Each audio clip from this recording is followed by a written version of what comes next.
So I've come under fire recently for saying that the CL500 is a perfectly usable and practical car to run as a daily driver. I love smoking around in them. Gorgeous cars to drive, great places to be, and at 4 or 5 grand, amazing value for money. So I've been slated because apparently the reason they are so cheap is because they cost thousands of pounds a year to run, so it's just not economically viable.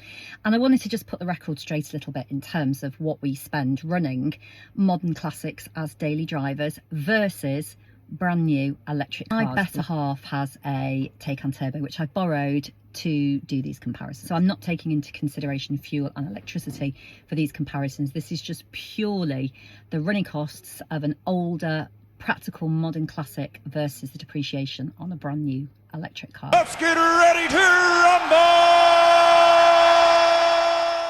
CL500 servicing costs.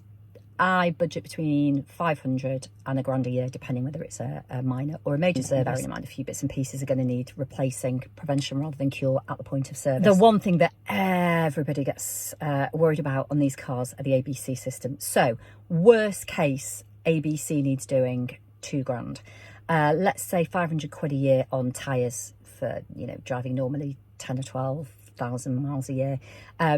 And just for easy numbers, let's say a grand contingency for bits and pieces, wear and tear, you know, parts that are going to need replacing.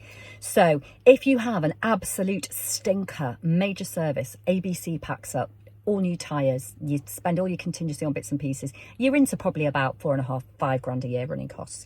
On a good year, minor service, nothing goes wrong, nothing needs replacing, it could be as little as 500. So we'll meet in the middle and we'll go for 2 to 2.5 grand a year as an average. Now, here comes the interesting numbers on the Taycan Turbo. It was bought new in June 23 for £128,000 and in August 24 was valued at 55 grand. That's 73 grand depreciation in 14 months. Also bear in mind this car's only done 2,000 miles and has been in and out of the Porsche dealership with faults and recalls 3 times, I think. I can run a 20-year-old practical modern classic like the CL500 based on pretty worst case running costs for 35 years for the same amount of money that this car has pilled in 14 months. So it's dropped 73 grand in 14 months. That's £5,200 a month. It is a staggering amount of money compared to the running costs of a practical classic. I know where I'm staying.